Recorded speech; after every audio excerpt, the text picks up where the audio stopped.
Finishing a triathlon requires navigating the friction of the transition. You move from water to the bike while your heart rate is maxed out, mentally calculating your gear placements and pacing for the next 40 kilometers while physically exhausted. TriLaunchpad Weekly serves as a filter for this chaos, organizing the journey into 3 distinct phases. It begins with the build, where the foundation of the race is actually established. Effective preparation relies on an 80-20 split. This chart compares a standard aerobic load against a balanced plan, where 80% of the work is low-intensity endurance and 20% is high-intensity speed work.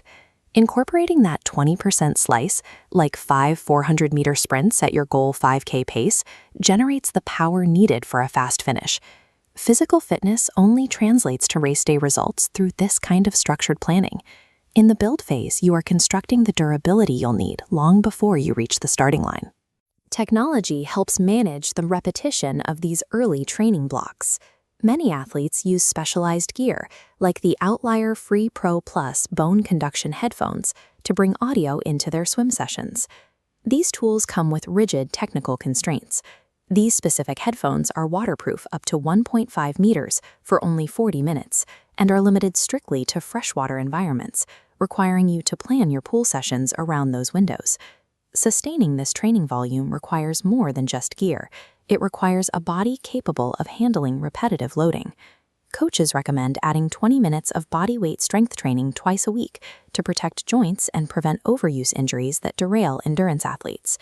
Mastering your gear's limits and reinforcing your physical frame creates a baseline of resilience.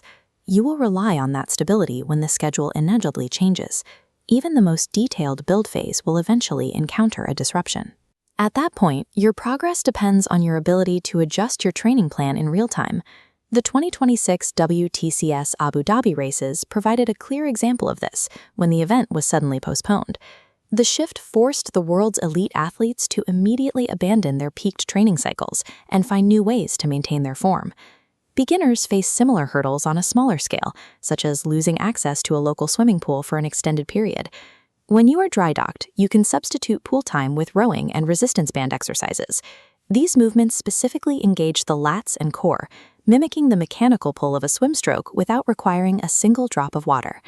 This capacity to adapt links every level of the sport. Whether you're an international champion facing a race cancellation or a novice with a closed local pool, the requirement to pivot your strategy remains the same. Some obstacles are environmental.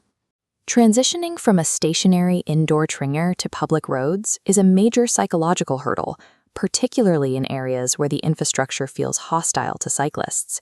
You can mitigate this risk by mapping routes for off-peak hours and joining local group rides. The safety in numbers dynamic provides the confidence needed to move from the living room to the road safely. Other pivots are purely logistical, involving strict equipment rules. In Ironman events, shoe stack height, the thickness of the sole, is regulated. Racing in a shoe like the Hopa Rocket X, which may exceed the 40mm limit, can lead to disqualification if you don't have a compliant backup ready on race day. Identifying these environmental and regulatory traps early allows you to maintain control. By finding safe routes and verifying your gear's compliance, you eliminate the variables that cause pre-race anxiety. Race day is where the build and the pivot meet. It is a single, chaotic event that tests how well you have integrated your training and your ability to react to pressure. At IRONMAN New Zealand, this graph tracks Kat Matthews' position. She exited the water with a 2-minute 39-second deficit, but used the cycling and running segments to erase that gap. By playing to her strengths, she turned an early loss into a dominant 7-minute win. Execution also involves navigating the physical course logistics. For the Cal-Tri Lake Havasu race, the London Bridge Road corridor shuts down completely starting at 5:30 a.m. Getting to the start line requires as much planning as the race itself. A successful race relies on this blend of patience, leveraging personal strengths, and understanding the physical terrain of the course. This environment is sustained by the connection between pros and amateurs. At Ironman 70.3 Geelong, first-time participants share a beginner-friendly course with champions like Christian Blumenfeld. Success is often built on these community ties. Mathis Ballew's victory was a result of the team environment at Project Podium, while Tamara Jewett used her podium finish to mentor young fans watching from the sidelines. the process doesn't end at the finish line. If you've traveled from the UK to Austria for a race, your body is managing both extreme muscle trauma and the exhaustion of long-distance travel. Experts suggest staying at the race venue an extra day.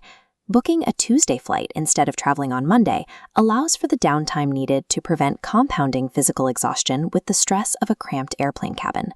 Sometimes simply showing up changes the outcome. At Ironman 70.3 Punta del Este, the field was small enough that every professional finisher reached the podium, regardless of their time.